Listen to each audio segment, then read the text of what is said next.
Yeah, hi guys, welcome. Actually, my last video is just one day old, but since then, four new cards are revealed, and so I make the next one so I can talk always a little bit longer about those cards. And yeah, before I start, like, I also want to point out this is just my personal opinion. There's no guarantee if I right or wrong. Just yeah, make your own thoughts. Um, think of it if you agree with me or not. Okay, so let's start. The first one is the Cult Apothecary. It's 5 mana for 4. The battle cry says, for each enemy minion on the board, heal to your hero for 2. I think this you can compare it the most with anti-heal bot. It's the 5 mana 3/3, which heals your hero for 8. And I think that since the anti-kill bot will cycle out in standard, Blizzard's idea was that this guy is taking over the spot from anti-kill bot. Yeah, but in comparison to anti-kill bot, I think this is a little weaker. Just because if you include anti-kill bot, then it's yeah, mainly about the healing effect combined with the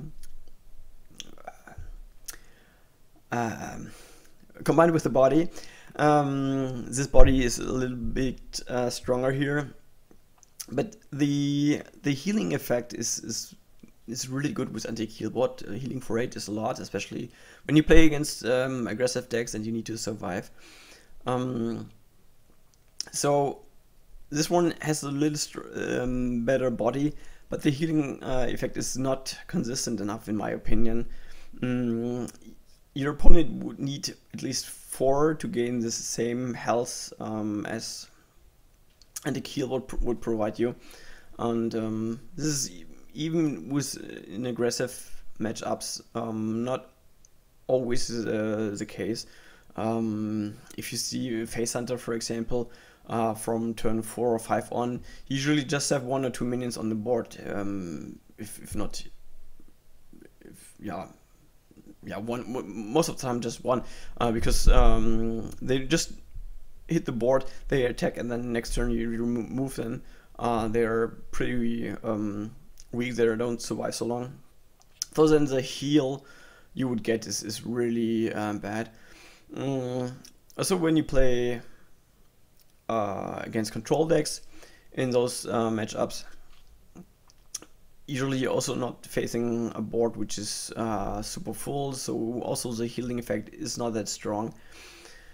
I think the best, the worst example is when you play against Freeze Mage, and yeah, your opponent just played Electrolyzer, brought you down to 15 health, and then actually you want to gain as much health as possible to get out of the reach from all the spells from the mage. But in that cases, you play this guy, and he just heals for 2, while the anti-keyboard would heal you for 8, and this is a huge difference. Yeah, so because of the inconsistency, I don't think it's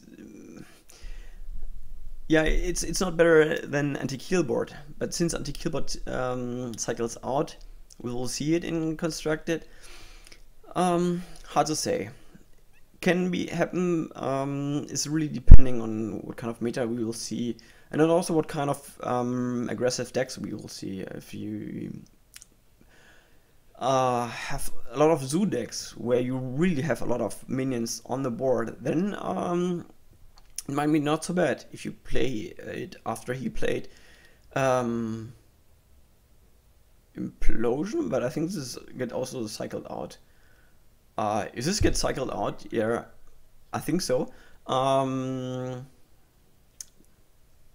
it's yeah, then even Zeus not have so many minions on the board. So yeah, it's really depending what kind of aggressive decks we will see and how many at all. In Arena, anti-killbot is not that good because healing is not so important. It can be important for classes which use their weapons to control the board a lot, like Rogue, or even sometimes Paladin. Yeah, if you use the weapon to take over the board control, but your opponent was somewhere ahead, and yeah, then since he's losing board control, is trying to get all in, getting healed by 8 is really good then. So it's yeah, it's not a terrible card, not a bad card, but it's okay, nothing special. This card has a bit better body, which is yeah, also important in arena because ball control matters. But the healing effect is not so clear. If you get healed by 8, means your opponent has 4 on the board, which means if you don't have MC Tech, you most likely will lose the game if you're not having some minions on the board already. And in other situations, the healing effect is not that strong. Maybe you heal for 2, for 4. If those really matter, I don't think so. If you compare it with Urson Ringfrost here, which is a 3/3 for 3 mana and heals for 3, this is a better card. So in arena, I would say at the most it's an okay card. I would actually say no, it's not so good. So not so good to okay. So well, let's continue with the next card. It's Mark of yeah, Ishari. I have no idea how to pronounce it. If you follow my other videos, you figure out that I'm not familiar with World of Warcraft, so no idea who this guy is. Yeah, but regardless what name it has, it's a druid card for 2 mana. Give a minion +2/+2 if it's a beast draw a card. This is really similar to Mark of the Wild, also 2 mana, also druid card, also gives +2/+2 and taunt, but without the potential card draw. So we see from time to time Mark of the Wild, it's used in Egg Druid to have an activator for the egg.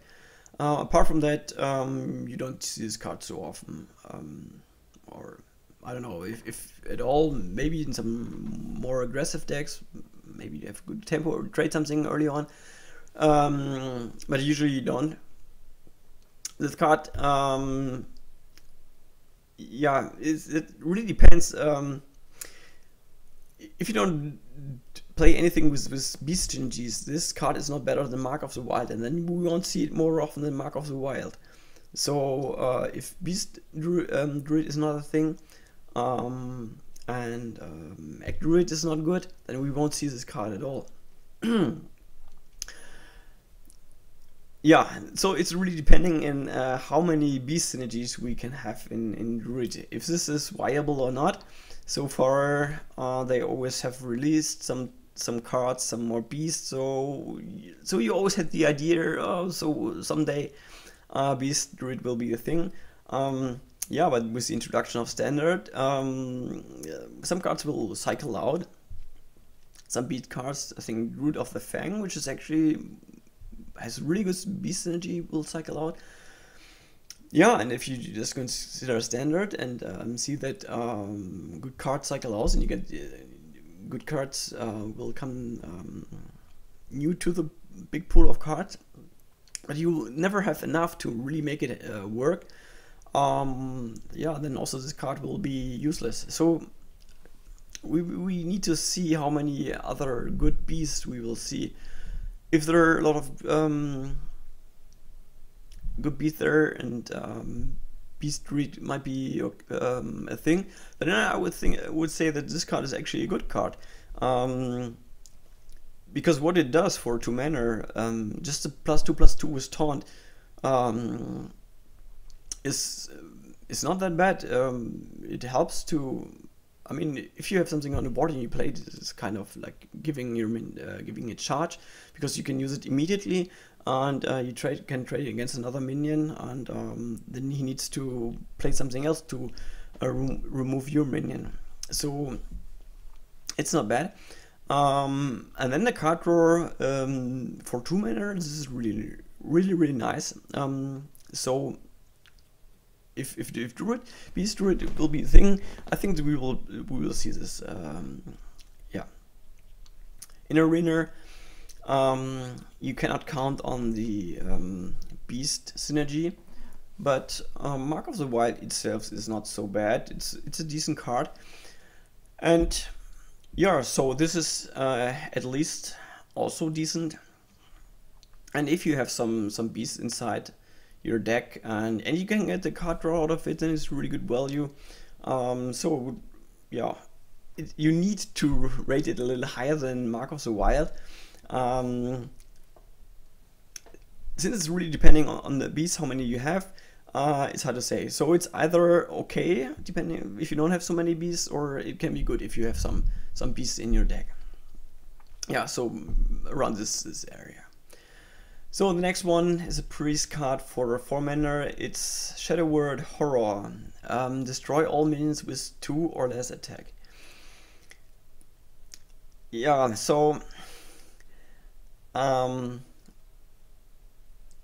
priests don't have so many really efficient removals. You have Holy Light, no, sorry, Holy Nova, which deals 2 damage, or Light Bomb, which will cycle out. Yeah, so this one is also one card which affects more minions, and especially when you play against aggressive, with a lot of minions which don't have so many health, then this card can be good, but I don't think it's really a good card. It's because how many cards really are you going to destroy with this card? I don't know, but if I think about it, there are not so many.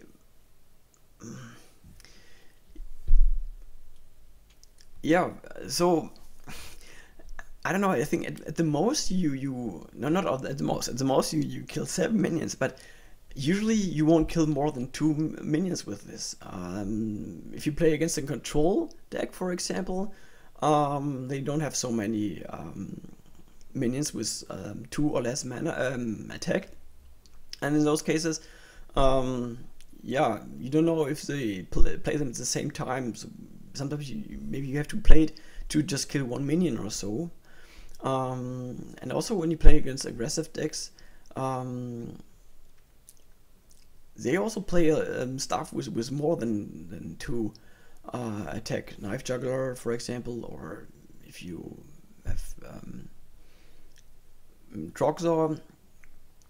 Oh no, I'm not so sure. So the Shaman 1 mana guy, which gets +1 attack for every overload. Yeah, this can also easily go up to 3, and then you won't kill this guy. So if at all, then it's just to deal with aggressive decks. But so far the meta seems to, we haven't seen a lot of cards which serve the purpose for aggressive decks. So it seems that the meta will become a little slower. Yeah, and then you never know how much you kill. So, and if you have something really big to kill, or really good things, sometimes you can have Gurubashi Berserker, Maiden of the Lake, or something like this. But for those situations, you can also use Shadow Word Pain, and then you have the chance to kill something with 3, yeah, with 3 attack. And this just costs 2 mana, and for 4 mana you can actually get Shadow Madness. So if your opponent has some stuff on the board, you kill one guy, and then in the best case you can kill both. And yeah, if you get something with a Death Rattle, Harvest Golem, for example, then even you get the minion.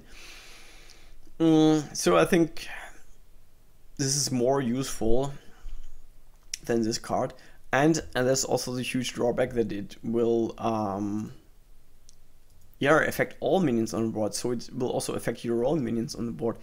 Means if you have a nausea cleric on the board, or a zombie chop or whatever, then those 2 minions get killed as well. So yeah, I don't think it's a really good card. I don't see if the meta will not become super aggressive or so, we won't see this. And also I think in Arena it's a bad card. It's really difficult to use, even though tempo is really important. A lot of people include 8 to 10 1 or 2 mana cards, but some of them might be spells, and then a lot of 2-drops also have 3 attack, not only 2 attack. Yeah, and especially if you get this card later, just think about if you have a Stampeding Kodo, how often you keep it in your hand playing something different in hope that this guy is going to kill something which has 2 or less attack. So you will have this card in your hand later on, and will wait for the situation where he finally plays the card you can destroy with it, and you play it for 4 mana and you don't have a body on the board. Yeah, I don't know. So of course in some specific situations, if your opponent has shield mini bot and Master for Battle, and you play this card, this is amazing. But yeah, this is too situational, so that's why I think this card is actually a bad card in Arena. So the last card, yeah, it's Mukla, Tyrant of the Vale. 6 mana, 5/5. It has the beast attached, and it adds 2 bananas to your hand. So it's different from the normal Mukla, which just costs 3 but gives your bananas to your opponent. So now you get this. Before I'm talking about the stats and how good it is, so Blizzard is taking old cards and is somewhat changing their design.